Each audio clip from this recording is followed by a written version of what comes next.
Nous allons aujourd'hui vous présenter notre projet, un projet imaginé par notre équipe et les stémiciens qui inclut Tientan, Lynn, Charlotte et Iris.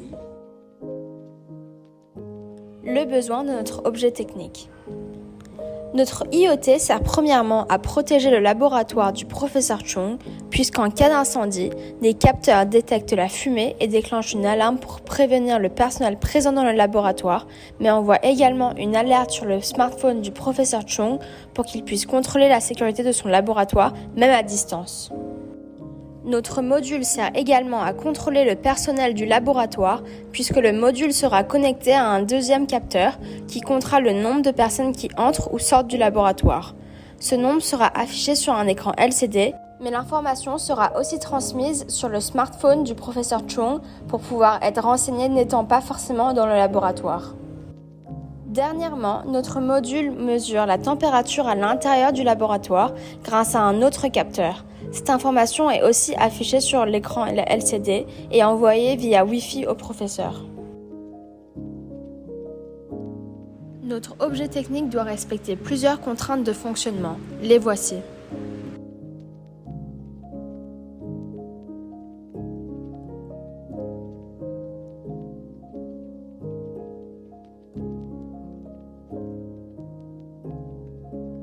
Nous avons réalisé une conception 3D du boîtier réalisé sur Tinkercad, qui serait notre idéal d'à quoi ressemblerait le boîtier.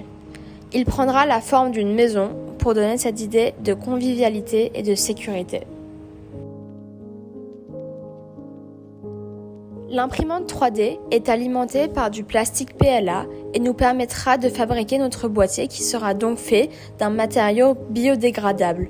En effet, le plastique PLA est un matériau biodégradable produit à travers le compostage. Pour répondre à une contrainte de fonctionnement et pour que notre objet technique soit le plus pratique possible, ce boîtier en plastique pourra être facile à déplacer et à installer, vu que le matériau est léger et intact.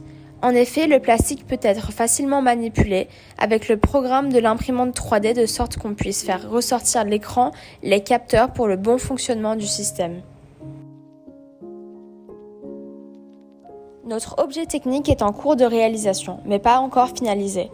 Nous avons entamé la programmation et nous finalisons la conception 3D du boîtier qui accueillera l'objet technique. Nous vous présentons plusieurs images de notre avancée.